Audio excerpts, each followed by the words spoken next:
ফরাসি president Emmanuel Macron গতকাল রাষ্ট্রীয় চ্যানেল টিএফআতে একটা ম্যারাথন সাক্ষাৎকার দিয়েছেন। এই সাক্ষাৎকারের ব্যাপ্তি ছিল প্রায় ৩ ঘন্টা। জাতীয় ও আন্তর্জাতিক বিভিন্ন ইস্যু নিয়ে তিনি কথা বলছেন। এর মধ্য থেকে কয়েকটি বিষয় নিয়ে আপনাদের সামনে কথা বলব।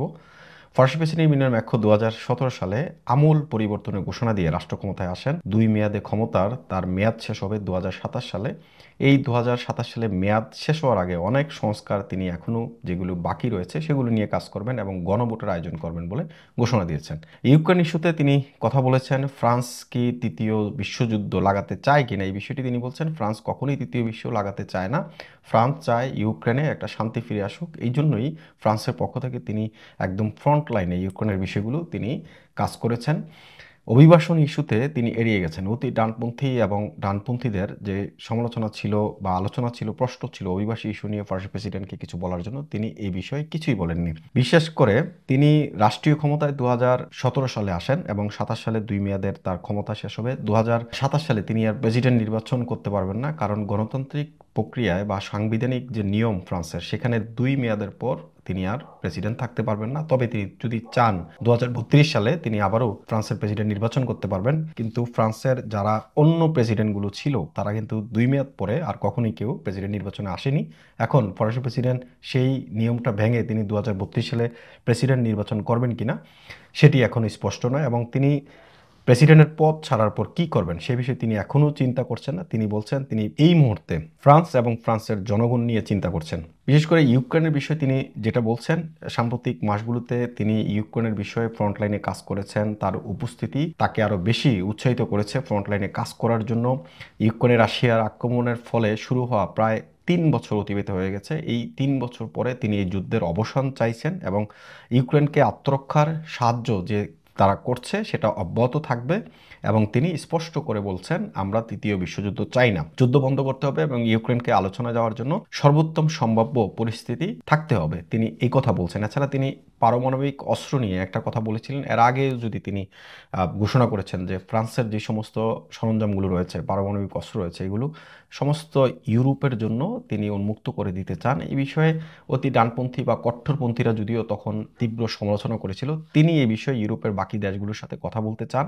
যেভাবে আমেরিকা তার যে সহযোগী রাষ্ট্রগুলোর সাথে এই বিষয়ে ভাগাভাগি করে, তিনি একইভাবে ইউরোপের বাকি দেশগুলোর সাথে এই বিষয়ে আলোচনা করতে চান এবং প্রয়োজনে যে সমস্ত অস্ত্রগুলো, ফরাসি অস্ত্রগুলো রয়েছে বা যুদ্ধ বিমানগুলো রয়েছে, সেগুলো বিভিন্ন দেশের সাথে তিনি সমানভাগে ভাগ করে দিতে চান।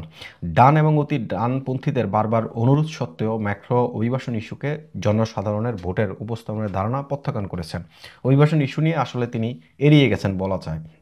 এছাড়া আরেকটি বিষয় হচ্ছে, টানা ২ মেয়াদে ক্ষমতায় থাকার পর ৪৭ বছর বয়সী ম্যাক্রোকে ২০২৭ সালেই পদত্যাগ করতে হবে, অর্থাৎ রাষ্ট্র ক্ষমতা থেকে নামতে হবে। তথ্যগতভাবে তিনি ২০৩২ সালে ফিরে আসতে পারবেন, অর্থাৎ ফ্রান্সের যে সংবিধান রয়েছে সেই সংবিধানের নিয়ম অনুযায়ী তিনি ৩২ সালে প্রেসিডেন্ট নির্বাচন করতে পারবেন। এই বিষয়ে তিনি কিছু বলেননি, তবে তিনি তার ভবিষ্যৎ নিয়ে এখন ভাবছেন না সেটা তিনি ক্লিয়ার করেছেন। এবং তার দৈনন্দিন কাজ এখন যেভাবে আছে, অর্থাৎ শুধুমাত্র ফ্রান্স নিয়ে ভাবা এবং ফ্রান্সের জনগণের জন্য কাজ করা, তিনি সেটি নিয়ে ভাবছেন। যখন আমার বর্তমান পদের কাজ শেষ হবে তখন আমি ভাববো পরবর্তী কি হবে, অর্থাৎ এই মুহূর্তে তিনি শুধুমাত্র ফ্রান্সকে নিয়ে ভাবছেন এবং ফ্রান্সের জনগণকে নিয়ে ভাবছেন। এছাড়াও এই যে ৩ ঘন্টার দীর্ঘ এই সাক্ষাৎকার, অনেক বিষয়গুলো উঠে এসেছে।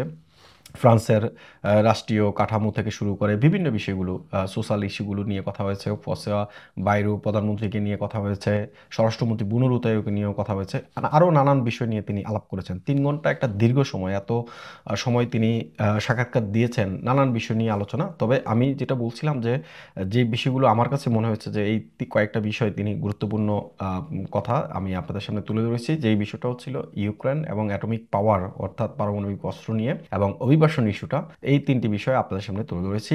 ফরাসি প্রেসিডেন্ট ইমানুয়েল ম্যাক্রো ফ্রান্সকে সামনে থেকে নেতৃত্ব দিচ্ছেন। কম বয়সে ফ্রান্সের প্রেসিডেন্ট হয়েছেন, এখন তার বয়স হচ্ছে ৪৭ বছর। ২০২৭ সালে তার মেয়াদ শেষ হবে এবং পরবর্তীতে তিনি ২০৩২ সালে আবারও প্রেসিডেন্ট পদে আসবেন কিনা সেই বিষয়গুলো নিয়ে বিশদ আলোচনা হয়েছে। এবং এই যে তার যে সাক্ষাৎকার, সেই সাক্ষাৎকারের সময়টা ছিল প্রায় ৩ ঘন্টা। গতকাল 13ই মে মঙ্গলবার তিনি ফরাসি রাষ্ট্রীয় টেলিভিশন টিএফআতে একটি সাক্ষাৎকারে এসব বিষয় কথা বলেন।